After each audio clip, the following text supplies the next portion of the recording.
Welcome to the Road is Dead podcast. I'm your host, Rob Curtis, here in the studio with Leah, Sanda, and joined remotely by Tim Strelecki. Howdy, everybody. Is it by or with? Who cares? Okay. I'm sure leave a note in the comments. Let us know what it is. Yeah. Drop us a line at roadisdead@gmail.com. Oh, Jesus Christ. That Not didn't even take long. 30 seconds in. That's a new record. Yeah. Yeah. No, I don't know. Works for me either way. Yeah. I'm here. Let's do this. I'm having all sorts of audio issues, so I apologize. Basically what happens is this soundboard that we've had for 6 or 7 years now sits out, and it sits and it sits and it sits, and it gets full of dust because I tried to buy a dust cover for it and they were all sold out, and then they never made them again. And then if I accidentally touch any one of the knobs, I get this dust effect going on, and I'll lose connections and all sorts of crap. So lots of fun. Get one of those cans of compressed air. You know, I have actually taken the whole board apart and cleaned it with the contact cleaners and all sorts of stuff before, but it's been years since I've did that. And I did something here in the shop not too long ago that ended up putting a lot of dust all over everything. So it's my fault because I worked on my Model A. Yep. Anyway, we're here to talk about bikes. Fault. Yeah, it's always my fault. Not always. Just in this. It's always my fault. I'm noticing your background is devoid of things today. Yeah, you didn't have time to plan it out. No. Here's to tack on to what we were saying before we went live here. I also had a moment here where I'm in.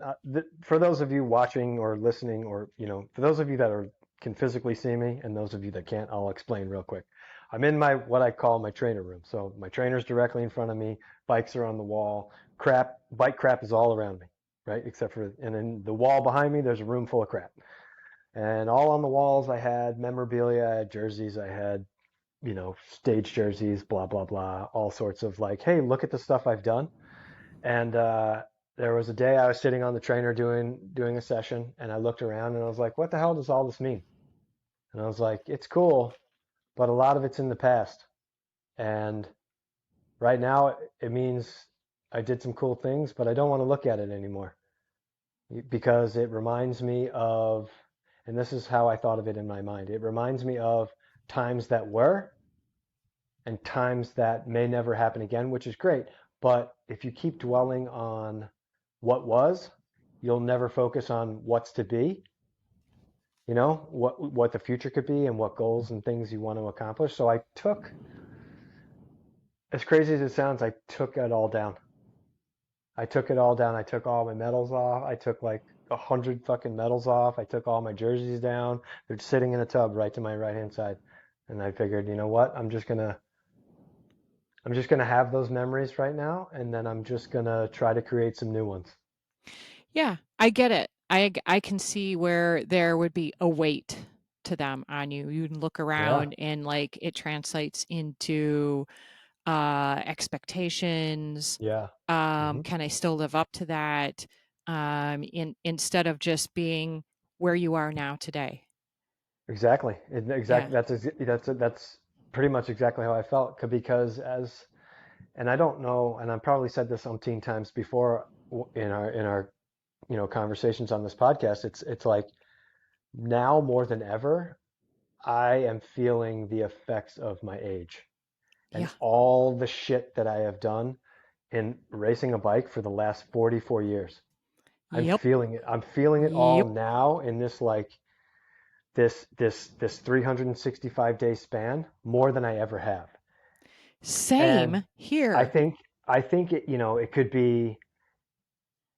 be not so evident if I maybe were more diligent and did more strength work and things like that. But regardless, all those things happened in the past. I'll never be that guy again. Like, even after getting a state championship jersey or a national championship jersey or a world championship jersey, guess what? The next day, you're not that same person. The very next day, you're one day older.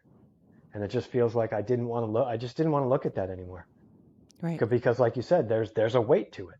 There's a weight to it when I sit there and stare at it all that says, are you ever going to be this good again? Or conversely, you suck. You haven't won anything in a while. And I just don't want to feel that anymore. Like, I like pressure, but I don't like pressure when it negatively affects you.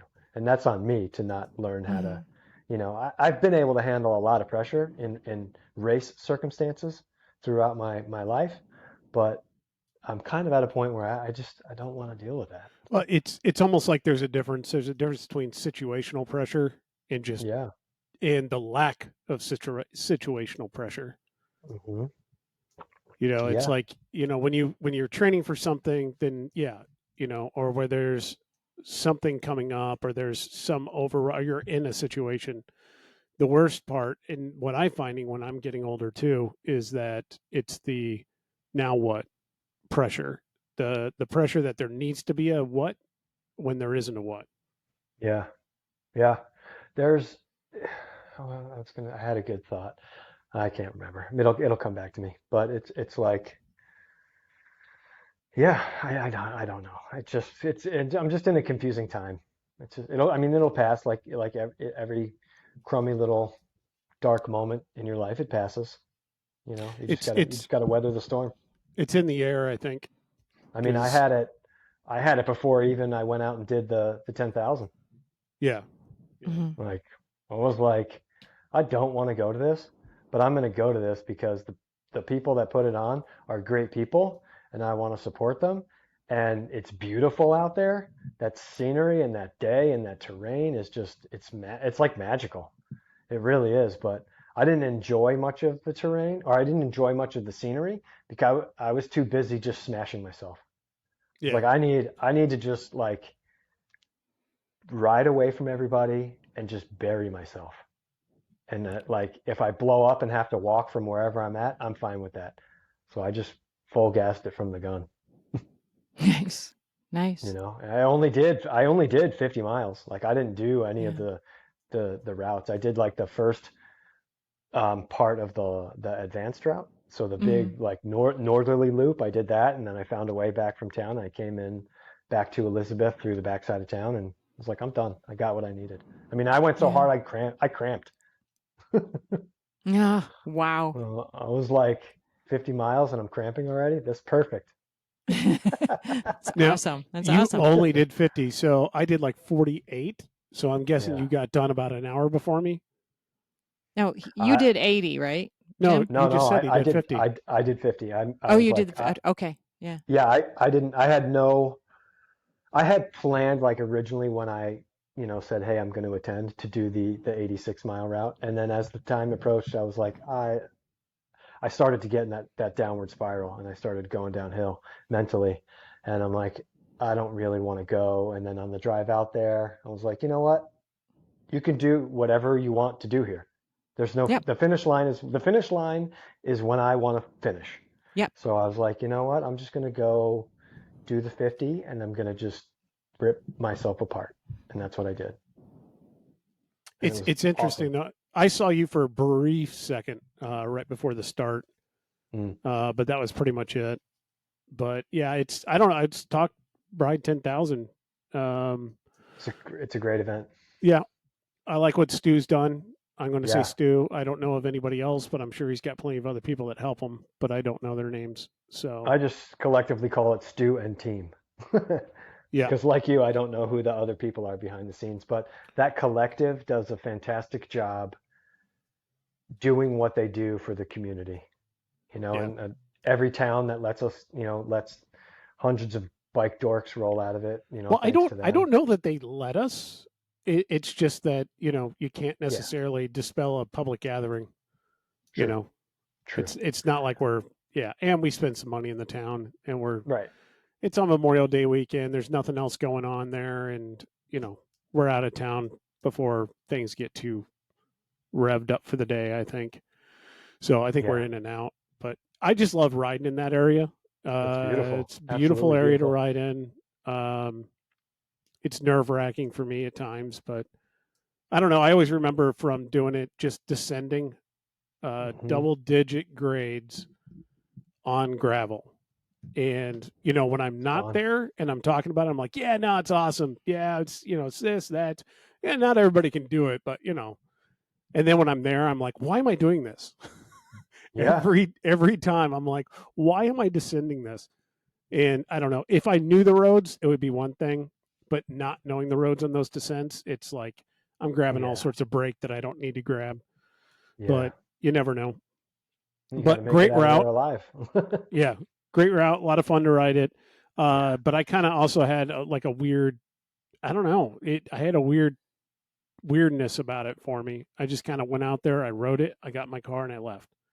That's exactly what I did. I didn't stick around, try to talk to people, hang out. Definitely didn't try to ride with anybody. That's the kind of ride you do on your own anyway, for the most part. Oh yeah, I passed a bunch of people just on their own, stopping on the Yeah. roadside, taking, selfies with the beautiful landscape. Yeah. Yeah, I Least I- saw one stop. I didn't even really need a stop. And then there were a bunch of people there, and the vibe just for me was just like, I'm going to keep riding. And rode to the next stop. And next stop, I stopped for a second. I was like, I should kind of like try to enjoy parts of this. And, in that way, the social aspect of it. Mhm. And I literally, I was descending on one of the descents, hit wicked washboard stuff, and I had put a third bottle cage on, and I never ride with that bottle cage, even though it's the same cage as I had always used and everything, but it was on the front and it bucked my bottle out. And so I lost it. And it was a steep enough descent that there was no way I was stopping to be able to get off and go back and grab it. And so I was like, in that situation, I'm going to have to at least fill up some water. I filled up the water bottle and got back on, said thank you, and took off. And that was Nice. it. It's just that kind of vibe for me for being out there. But it was a fun ride. I'm glad I did it. I'm glad I got the time in it. But yeah, God, when was that? Is that 2 weeks ago? Or was it last weekend? Wasn't last weekend. No, I think it was 2 weeks ago. Yeah, it's Memorial Day. 2 weeks ago, yeah. Yeah. So right after we recorded our last one, I think. Yeah. So we've been on this 2 week thing. So, sorry for those that are listeners, but it's busy time. And when it's busy time, it's just kind of, I don't know. I feel guilty trying to ask everybody to come in and get together or, to record. So, if you guys want to record on a weekly basis, let me know. We'll record on a weekly basis. But I do want to take a second to talk about our sponsors. We have obviously Buttonhole Chamois Cream. Go and pick it up at your local retailer, just about anywhere you can grab it. But also we have a new sponsor now. We've got treadsavvy.com. So Tread Savvy, all one word. SAVVY for those that don't know how to spell savvy. But treadsavvy.com. Go there and grab any of your cyclocross tires for this upcoming season. Ask me how I know. But anyway, that's another little venture we got going on. But we got some good deals going on. That's what I was alluding to the other podcast. So we're still in the process of setting it up as of right now. If you actually type that in, you're going to get a DNS error and it's not going to redirect you correctly. But, eventually it'll work. But that should be your source for cyclocross tires this season. Complete with some info and feedback from all of us on what treads do what and kind of what you should look forward to. But sorry, I wanted to throw that in there real quick about our sponsors. Why do I feel like the tone's just kind of... Yeah, you're selling the business. It's got to be quiet for that. People need to understand it, hear it. Send us emails. You always know that you can send us emails at roadisdead, all one word, roadisdead@gmail.com. Send us emails if you'd like for us to cover them on the podcast, talk about any issues or situations, or get some input from us that you would like. How many did we get in the last 2 weeks? Last 2 weeks, none. We got none in the last 2 weeks. So, but we got a bunch the last time. So that was fun. Yeah. We'd like to do that again. So, get off your ass, write some emails, and let us know what's going on. And as you can see, we will probably cover it on the air. I mean, if it's some diatribe, we probably won't. But, if it touches a chord with me, maybe we will. Anyway. Influx of tech questions. Tech questions are always good. Speaking of which, I'm going to jump onto that one. Yesterday was a kickoff of the end of the embargo for Shimano for their newest, latest, greatest XTR setup. And I wish I could sit here and tell you I knew a ton of the specifics about it before it launched. I knew it was coming, and I knew the gist of what it was, but I didn't necessarily know a lot of the specifics. I now know more of the specifics. It's not just about XTR, so hopefully everybody figured that one out. But it does lead to the whole, this is the direction that Shimano's going. So in general, it's completely wireless. Bike Rumor did a fantastic article on it. I just read it before we got on here. Nice. Who did it? Bike Rumor. Yeah, but who? Who? I have no idea. They Probably talked to buddies. They talked to one of the product development guys in Shimano and gave him the whole rundown on the entire thing.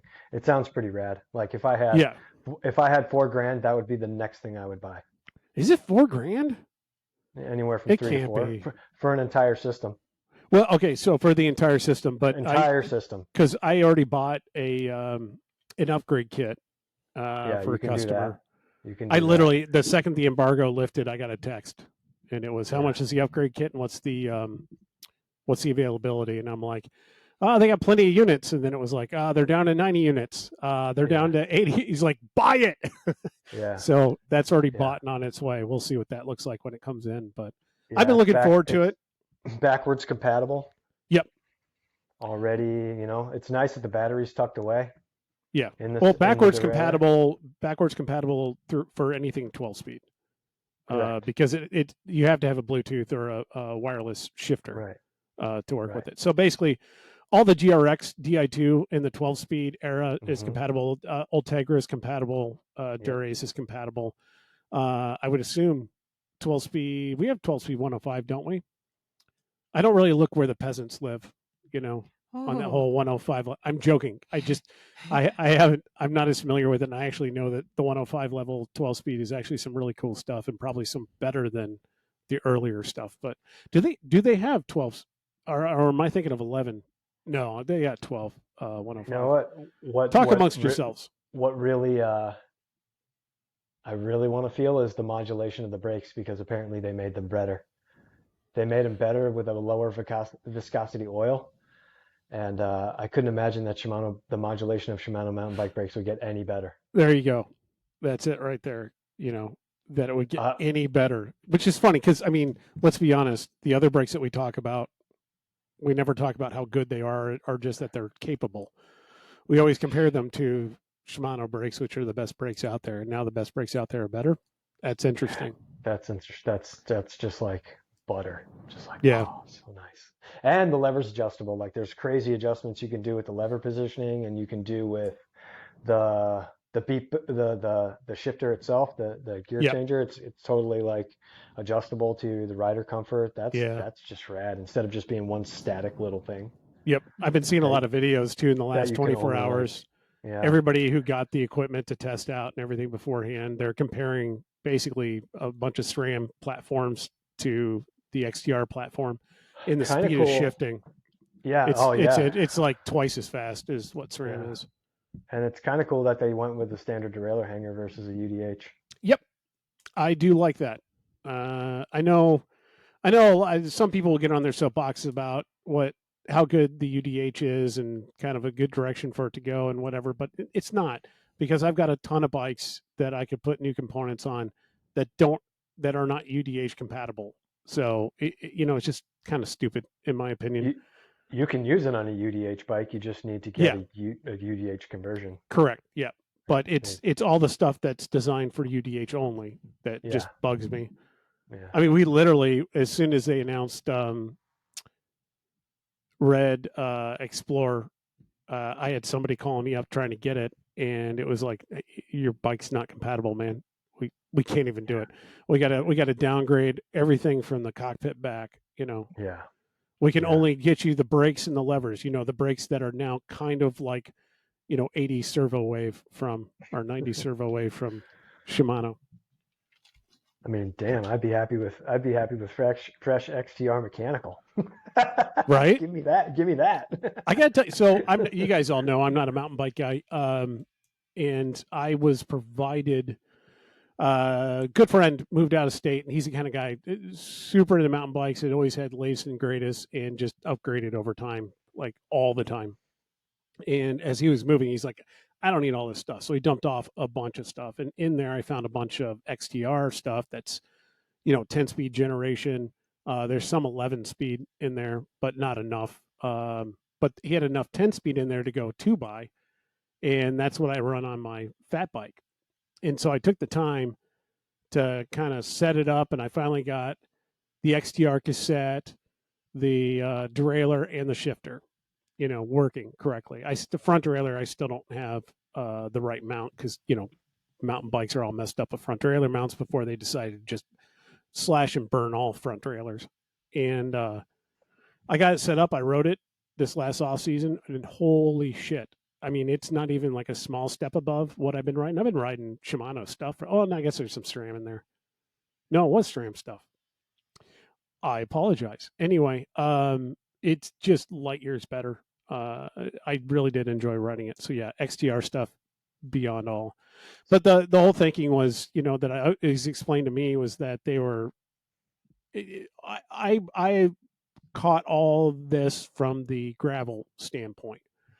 So this answers the question of why there has not been 1x Di2 gravel GRX stuff in the 12-speed generation. Also kind of explains why it took them a while to do the 12-speed 2x in GRX, because they were kind of hemming and hawing and thinking about whether or not they were just going to go straight ahead to this system or to introduce another, wired system. But the idea being that they've never had Dura-Ace level in GRX in gravel. They've always had 800 series, which is Ultegra level in gravel. So this tech that we're seeing in XTR right now, you can take the XTR rear derailleur and cassette, or you don't have to be the XTR cassette. You can get an XT or a Dior cassette, throw it on your gravel bike, and you can run it with your 12-speed Di2 GRX shifters right now. There are other options coming. There will be other ways of doing it that isn't necessarily at the XTR level, from what I understand.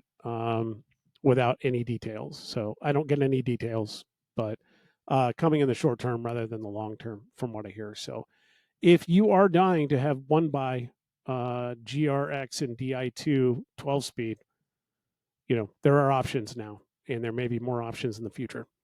So that was kind of the thing for me.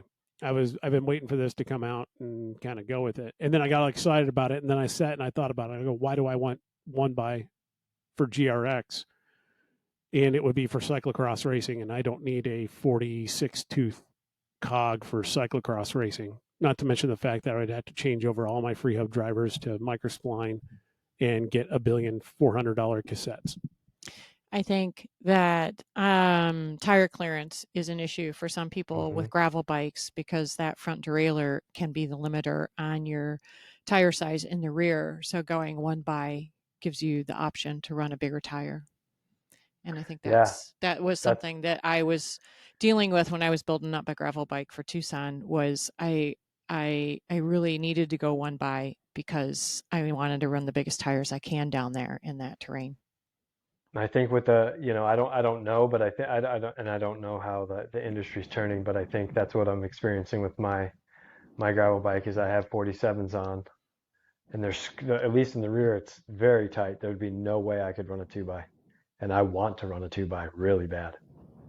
So I would have to go to 45 or less in the rear. Yeah, I want to say that was spec though for a 47 clearance in the rear and a 50 for the front. The 47 in the rear is super tight. There's hardly any room between the seat stays or the seat tube and the chain stays. And I don't even have super wide rims. Yeah. So. But that's all in the works. That's all getting changed. But the what was it? What's his name? The guy, gravel guy, Unbound guy, the one that wins everything always. I don't know that he won this year. I actually don't know who the hell won this year for as much coverage as that damn race had. The 200 men's? I don't know. Whatever. So Cam Jones is a dude from New Zealand, mountain biker from New Zealand. I love the fact that he won. He beat the shit out of that entire field. Good. And it was rad because he tried to get in and they denied him. Yeah. So he went, and the only reason I knew this is because like a week prior, by the algorithm's magic, hit one of his video came up in my feed. And I'm like, oh, who's this guy? So I watched it, and it showed him like coming over here, settling down, buying a car, blah blah blah blah blah. And then he was out for blood, like to give the organizers of Lifetime the big middle finger. Good. It's because it's got this weird. I don't know. I'm not talking poorly about gravel. I enjoy gravel. I've talked poorly about gravel for many years, so I'm going to distance from that. Yeah, I'm going to talk about the general weird tone that there is at that level, at that elite level. It's got this weird feeling and vibe to it, and it's this like, I don't know. A very large proportion of the top 10, both men's and women's field, are not even U.S. riders. Yeah, well, that's how it's going to be. You put on an event like that grows and grows and grows and keep throwing cash at these riders. What the fuck's going to happen? Europeans are going to come feast on your ass. Yeah. And to really show you, like, yeah, your American field is good, but we're better. Yeah, it's driving home what we've been saying from day one, which is, when you're an American and you're a roadie and you get to the point where you can't hack it anymore in Europe, then you come back here and you do gravel. Well, guess what? That's not the case anymore. Now the good guys are going to be coming. So like they average 26 miles an hour for the first like 3 or 4 hours. Yeah. The dudes, 26 fucking miles an hour. Yeah. No, thank you. When was the last time you even did 26 miles an hour for 10 minutes? Not in a group. Less than an hour ago, or about an hour ago. Yeah, with a tailwind. Downhill. Yeah. I mean, that's just mind blowing, and that's where it's headed. Yeah. It is legitimately F1 racing with just crazy. Yep. I don't know. The pit stops are insane, and I mean, I'm here for it. I think it's cool. Yeah, I think it's interesting. I think it's cool. I don't like when people are bitching about what happened to the spirit of gravel. Who cares? Like, what did you think was going to happen? Yeah. When you have a race series like that and you're throwing monetary incentive at people, guess what? Yeah. You're going to get people that actually compete. Yeah. And that want to win. Mm-hmm. Instead of people that just want to be the best of their buddies, Yeah. You want to keep it grassroots, don't pay anybody for winning. And that will pretty much just keep it a fun race for people that want to have a fun time. Well, so there was somebody that posted something about it in one of the gravel groups on Facebook, and it just less than 2 hours, there were a few hundred comments, and overwhelmingly it was all that race would be nothing without us average Joes paying for it, and that's true. It is very true. So what do you want to do? You know what I would say to that? Guess what? The Lifetime Corporation doesn't need your money. They have a disgusting amount of money and can put this race on all by themselves. Yeah, and I don't want to say I'm going to go on the limb and guess that it's not necessarily a huge money maker for them. It's more of a money dump for them, and that the huge number of people coming in and spending money to be there and be a part of it is helping to offset the expense. But it's not.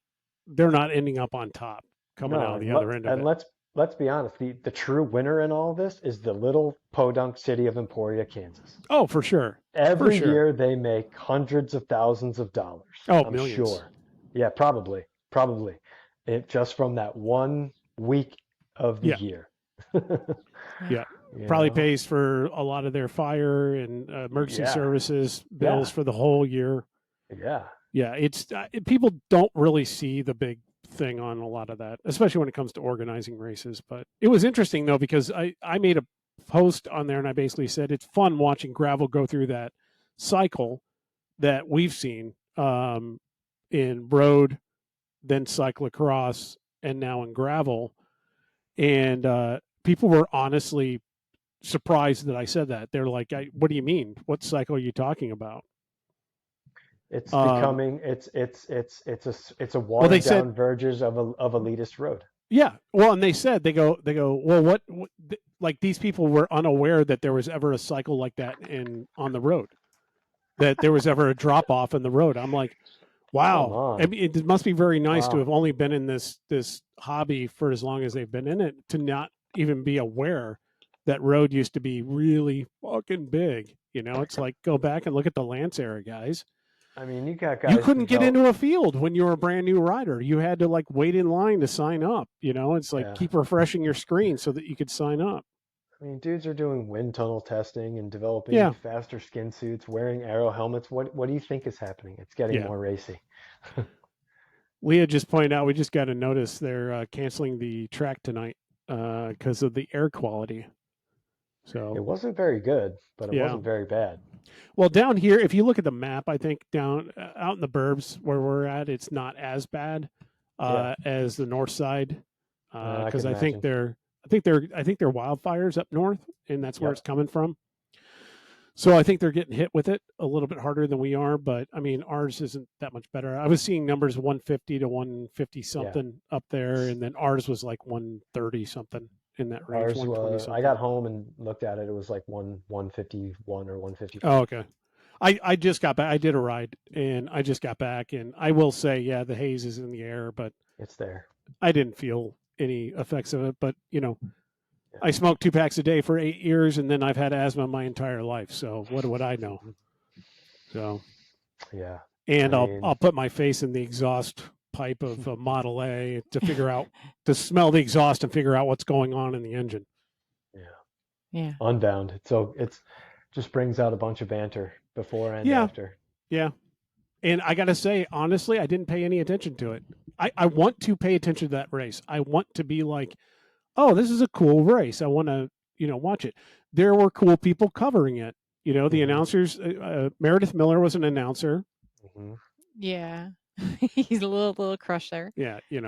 And same with Bill Elliston. Yeah. They're both announcing it, and at Yep. least on the Bill side, we know Bill well. And, I've paid him money and he slept in a room with me. That's how well I know have Bill. pity for Bill. Exactly.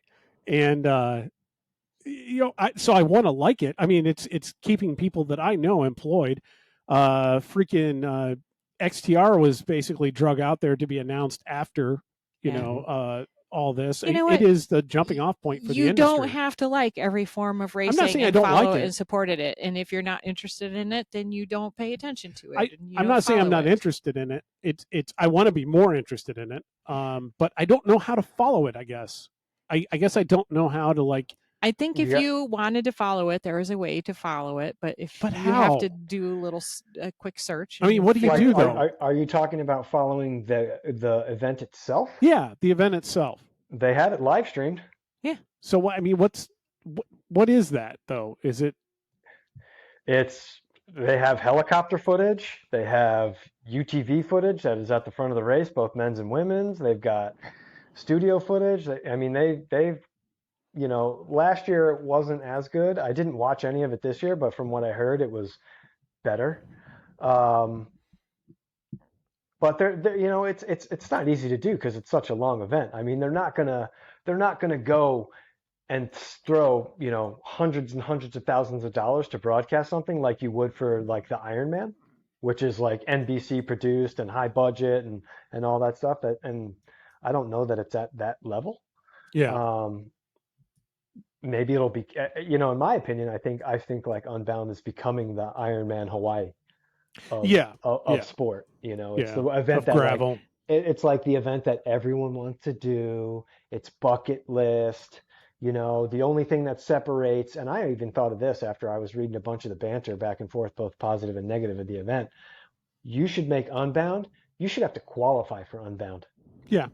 If you are just an amateur racer, you should have to qualify to race Unbound. Well, some of the banter I saw was that they're letting people in that are basically self-selecting themselves as elite. Yeah, that's bullshit. They shouldn't do that. That's your first problem.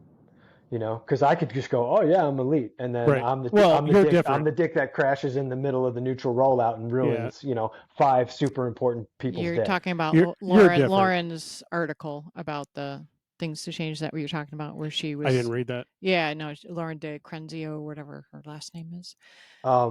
Yeah, I Just think if you're an amateur, you should have to qualify for that. and they need a better separation between the elites and the amateurs. They shouldn't be commingling at aid stations, or they need to But have. what a I was separate- hearing was yeah. that none of them were.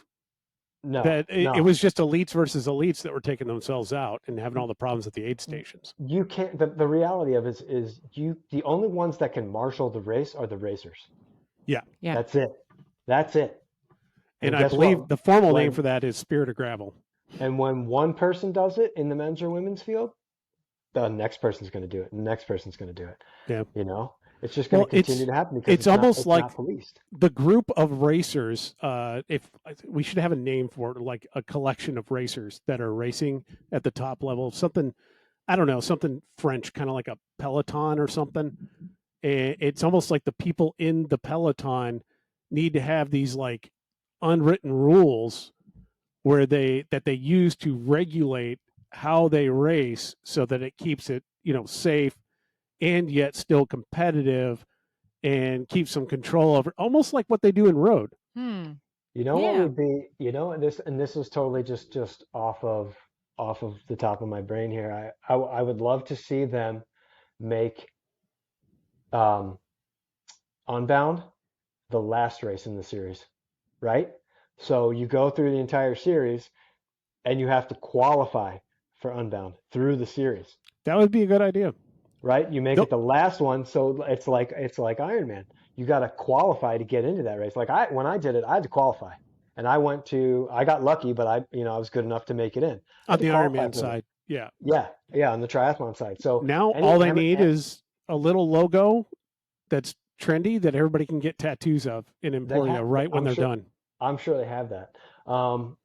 But limit your amateur field to X amount of participants, and you have to qualify for it. That way, you know, instead of 2,000 amateurs, you have 800 or 1,000. And guess what? The race for the professionals and the intermingling and the dudes pulling the women's field, that doesn't happen very much. You know, no, it's not a bad idea. Your staggered starts they could have more time in between. You know, the age group should go last, like dead last. All the amateurs should go just last, like hours later. The only issue that I have with that, well, 2 issues with that. One, the amateurs going dead last, that much further behind, they're going to be racing, in the night. In the dark. Well, and that's why Shawamagan does it the opposite way. They have the elites start like much later in the day. And way later in the day. Miles. That's 40 miles. Yeah, true. That is true. And they're averaging 20 miles an hour, probably. Yeah. But the other problem I have with it is that if it's at the end of the season, then we're going to have to wait that long to see new tech come out because apparently no one wants to release shit unless it's at Unbound anymore. Now the industry would change, just like the industry changes for everything else that is bike related. They would figure out a way. They'd bring it out at Sea Otter, the first race. Yeah.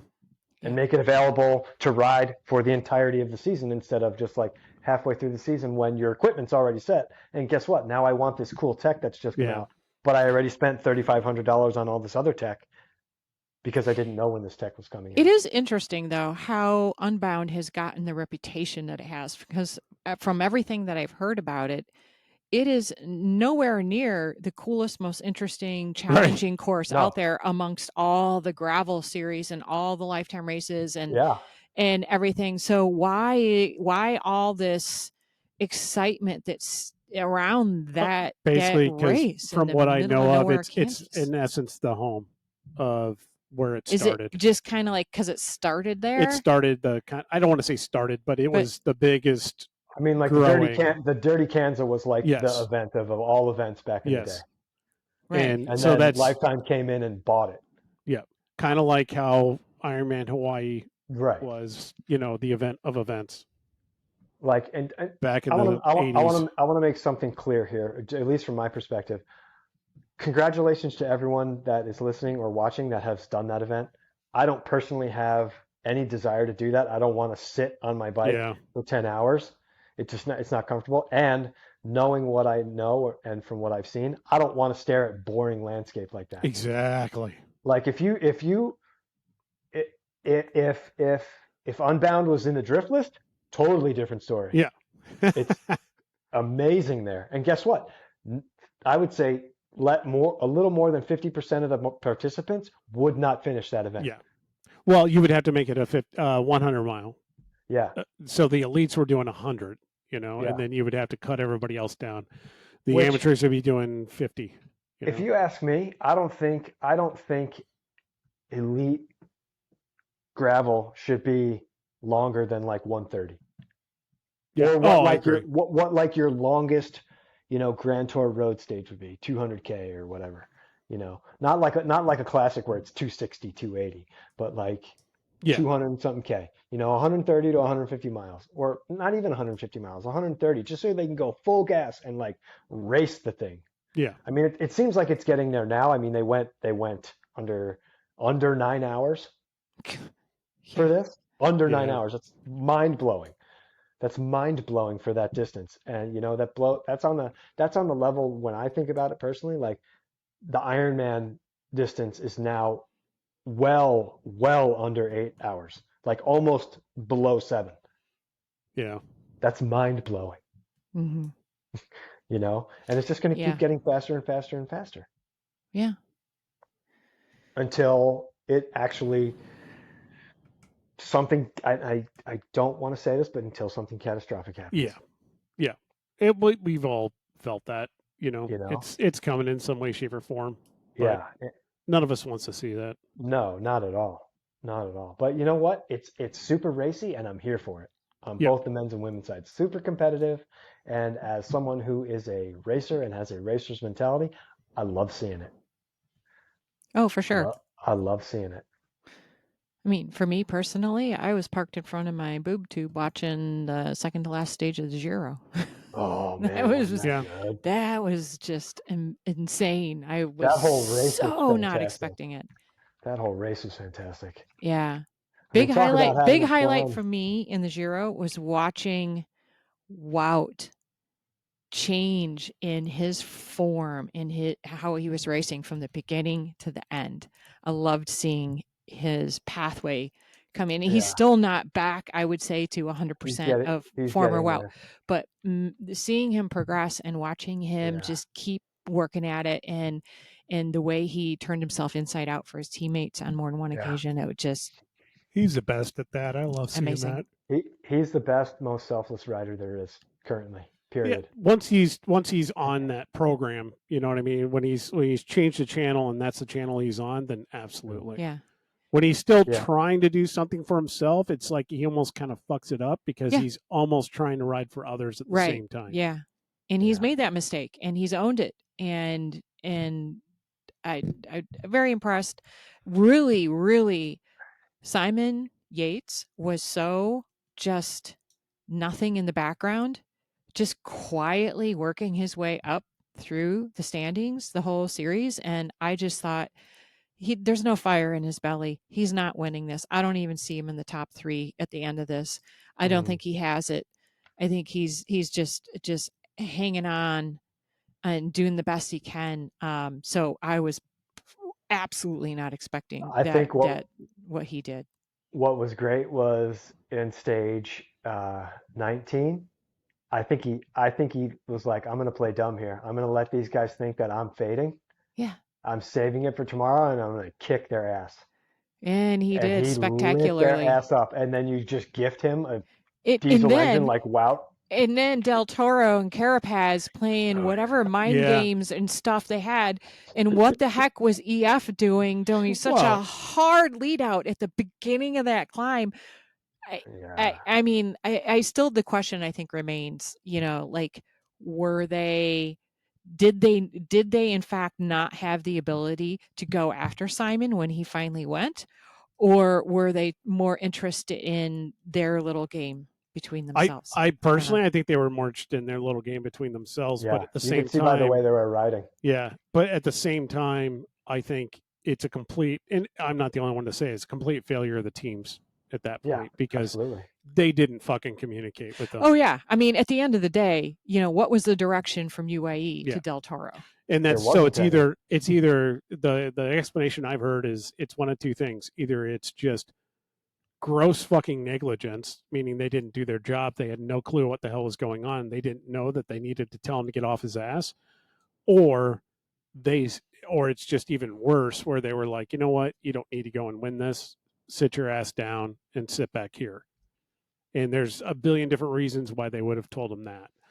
I'm not privy to all of them, but It almost think- I had and I almost had the feeling through the whole 3 weeks that UAE didn't really want they didn't Del want Toro no to they win. didn't they didn't They didn't want him to win. but he's one of a list of GC contenders that they have, and that always causes problems.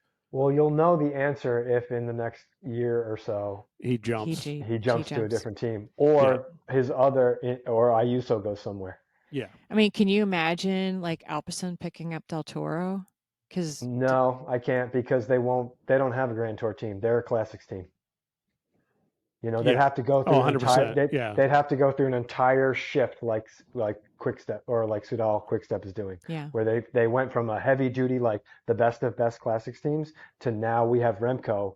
But guess what? It's going to take us 5 years to build a team to support around him and his abilities and become a GC team. And by then he's going to retire. Yeah. Yeah. I mean, what I would have done, and I this is my own strategy, but I think if Carapaz just kept throwing little attacks, not super like all in attacks, but a few more, I think he would have cracked Del Toro and could have rode off into second, because the way he was riding earlier in the later parts of week 2 and into week 3, I was like, man, I think he's picking it up. He's picking up form. He could have, but I don't think he gave two shits whether he finished second or third, because nobody remembers who's second or third place, right?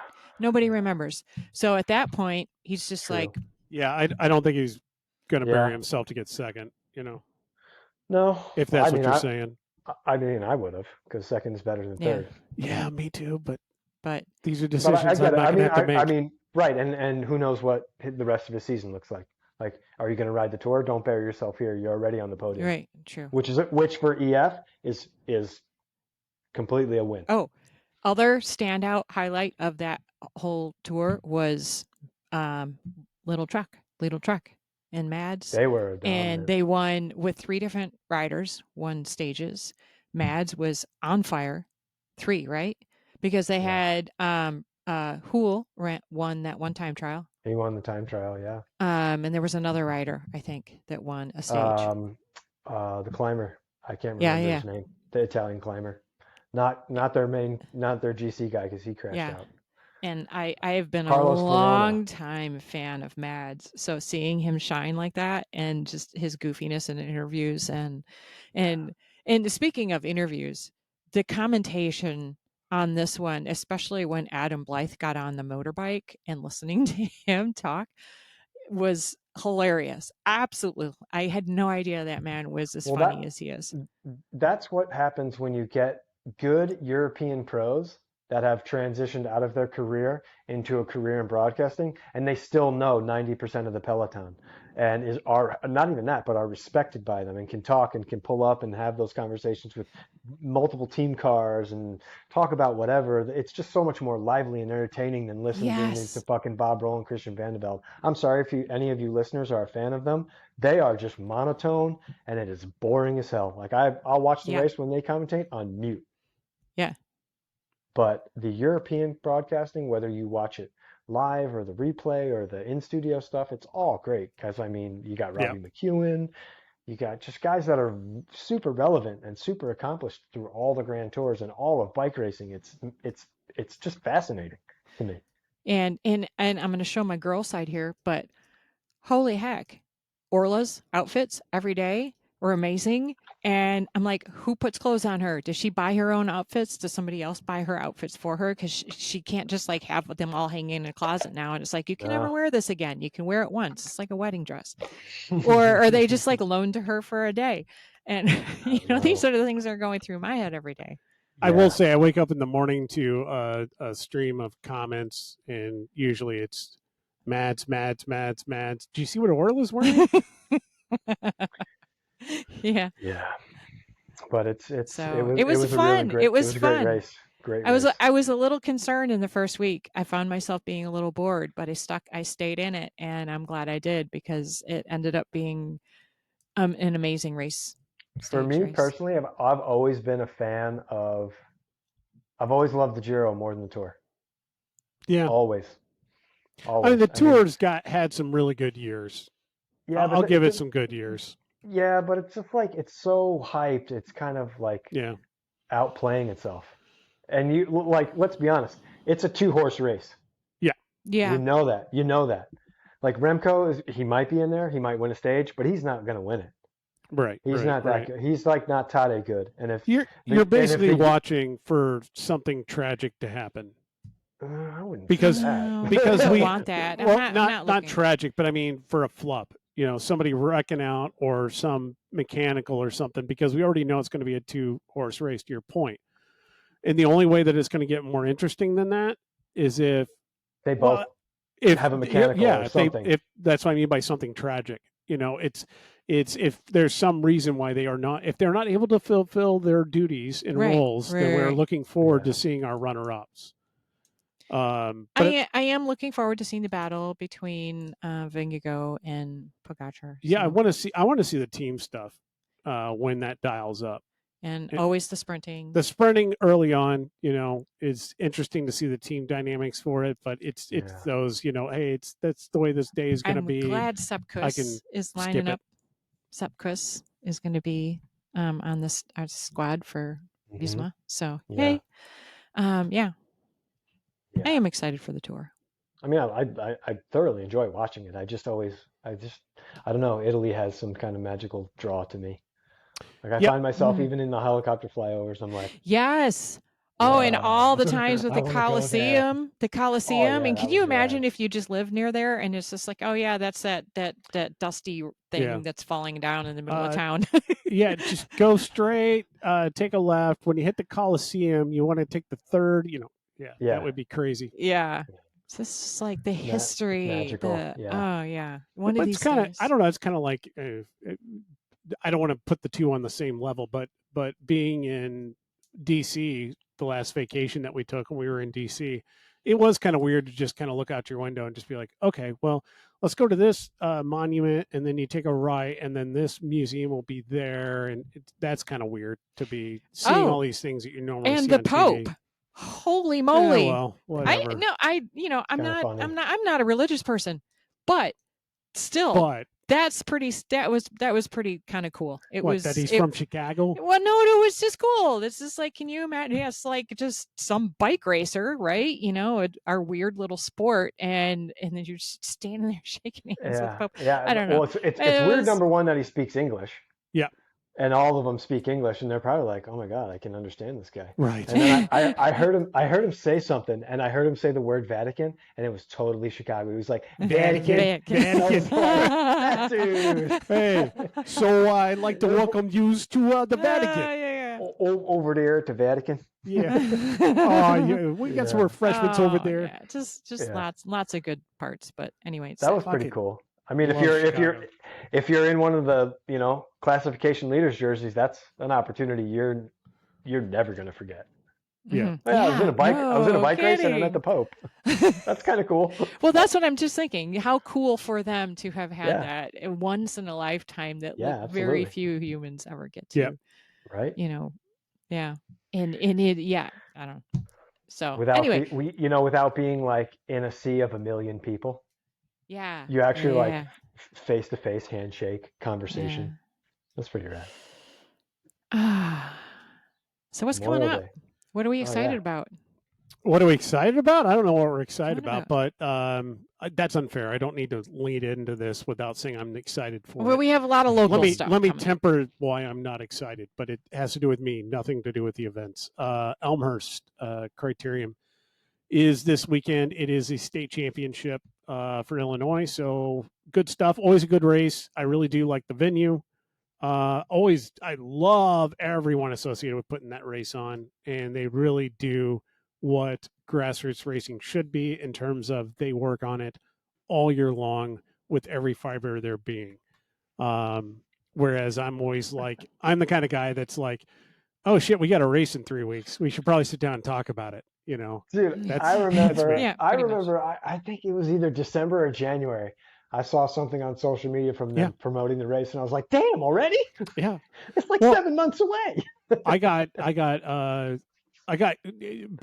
was sent something that we were supposed to, do, and it was so far in advance. It was like January or something. I'm just like, man, you're gonna have to kick me in the pants like 8 times on this one because I'm not even thinking about road. I'm trying to figure out if I'm taking out my fat bike today.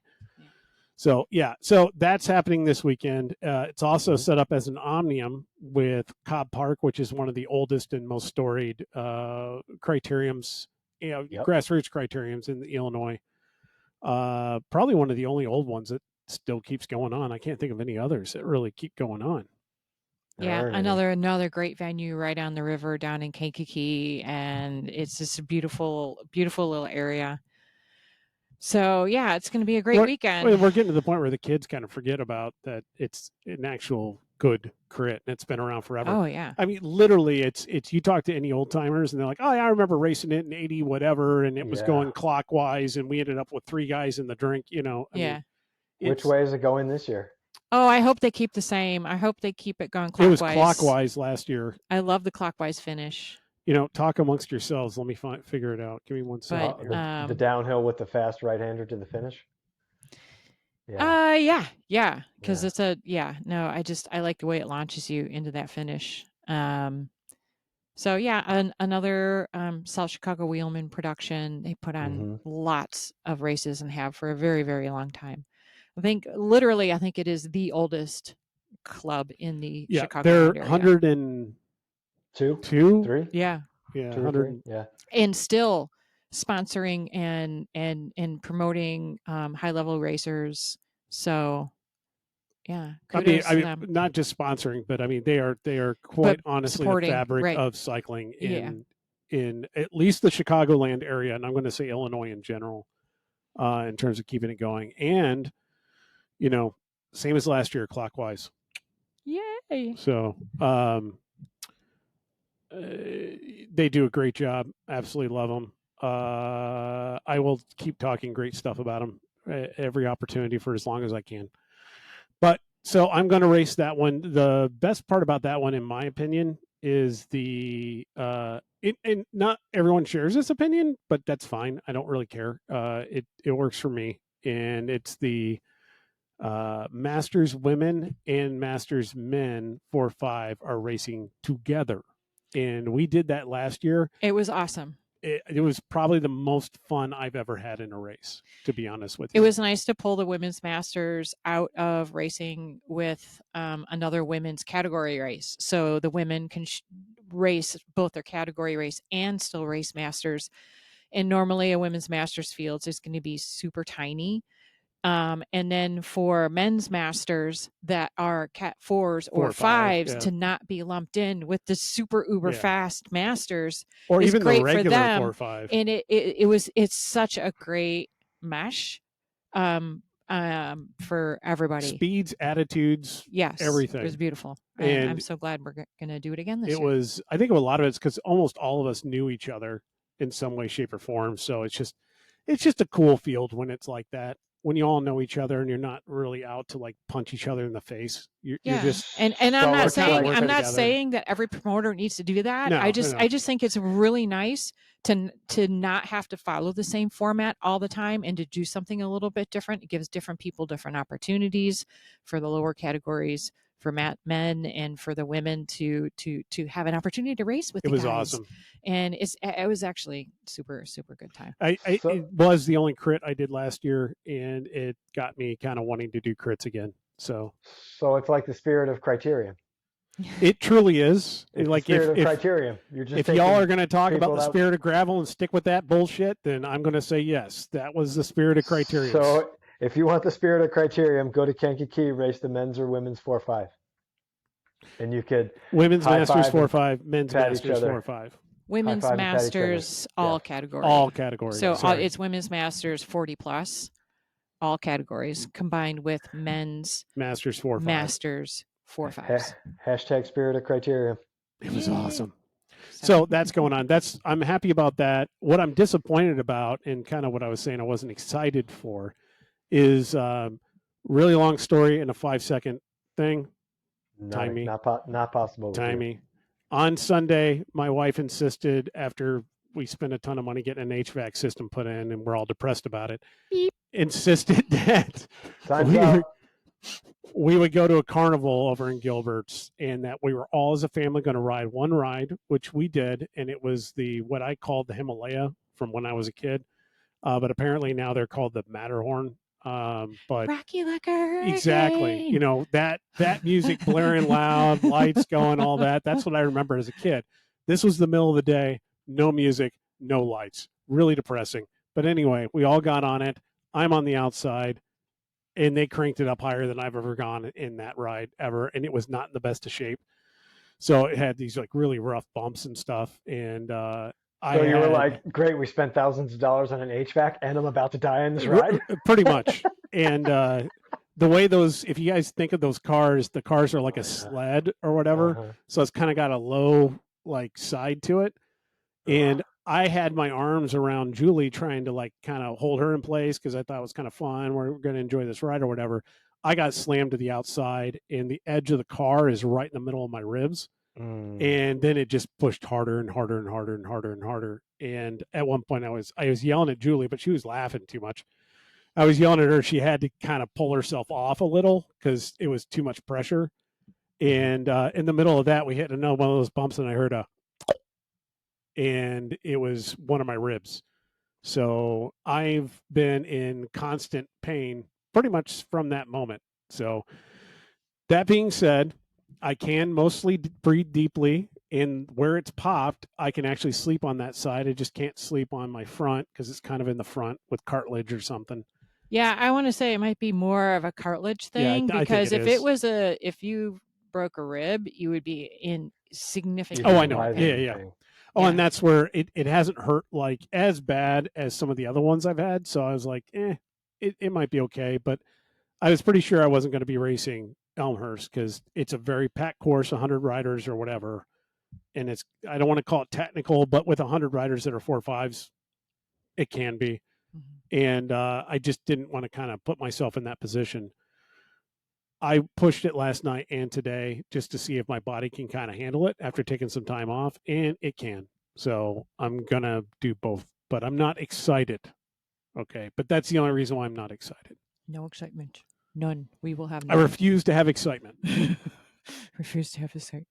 Interesting. But it's weird though, because I was kind of not to self-fulfilling prophecy kind of stuff, but I've been feeling for a while that, things are going really well, like fitness wise and everything else.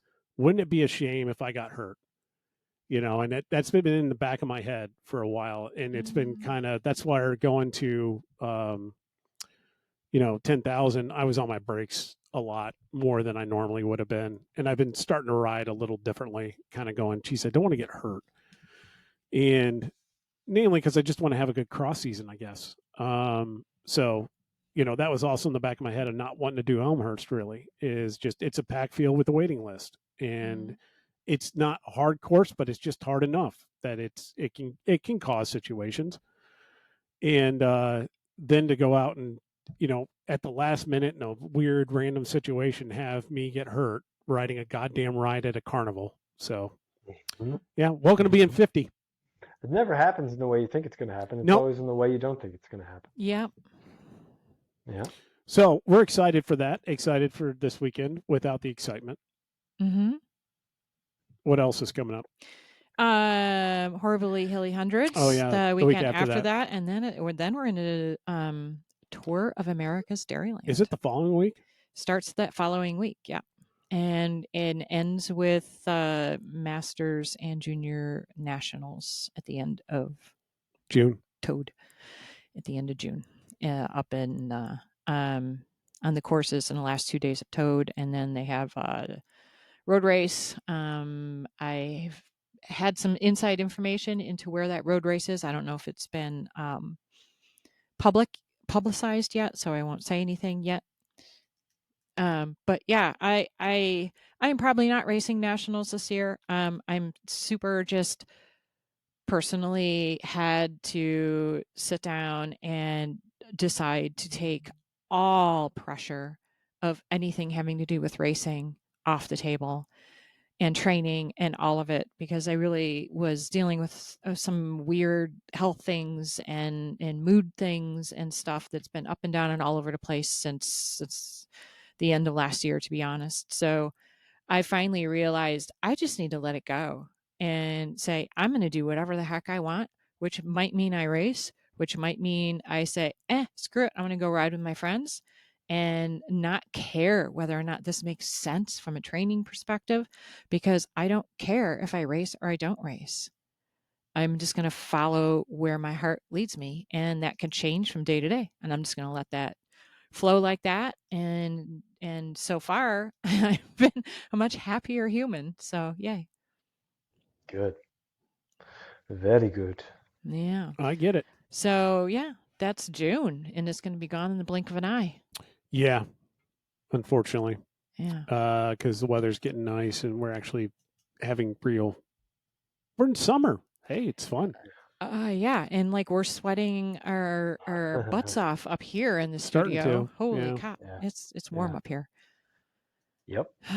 But I love the heat. I've been going out for walks in the evening, and it's so nice to be outside when it's warm.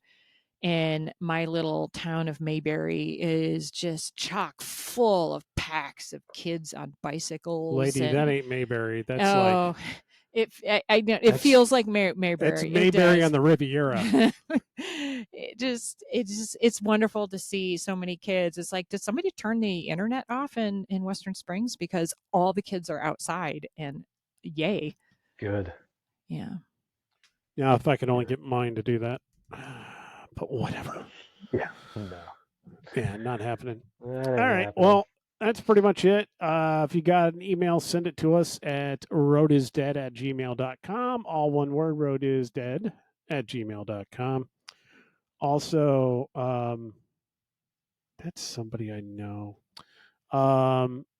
Also, check out Tread Savvy for all of your cyclocross tire needs. We're going to be selling tires there, selling obviously some chamois cream through there, as well as posting a lot of information and kind of selling the stuff that we like. So you're not going to see like 20 options for, rim tape or whatever. It's going to be one option because it's what we like. So, get out there, check that out. The point is to sell that stuff, get you guys an opportunity to get good pricing on it, and, reward you for being a member of it. But go and check it out when that DNS stuff gets solved so you can actually see it. And apart from that, anybody got anything else? Nope. Is it working or no? You know what? I was just trying to do a Google search for it, and I guess that's not going to work, is it? How do you actually? It's like, oh, error. No, still not resolution error. Still not up yet. Yeah. Hopefully tomorrow. But we have a lot of tires here. Yep. Ready for people. Yeah, to we have an buy. insane amount of tires. If you want those Fangos from last year, I've got all of them. I mean, all of them. If you want them at all, I have them. So come and get them. We have Diego downstairs waiting for his repaired wheel. So we should probably get down and see him. All right. Well, thanks for joining us. Tune in again. Like I said, send us an email. And apart from that, until next time, enjoy the ride.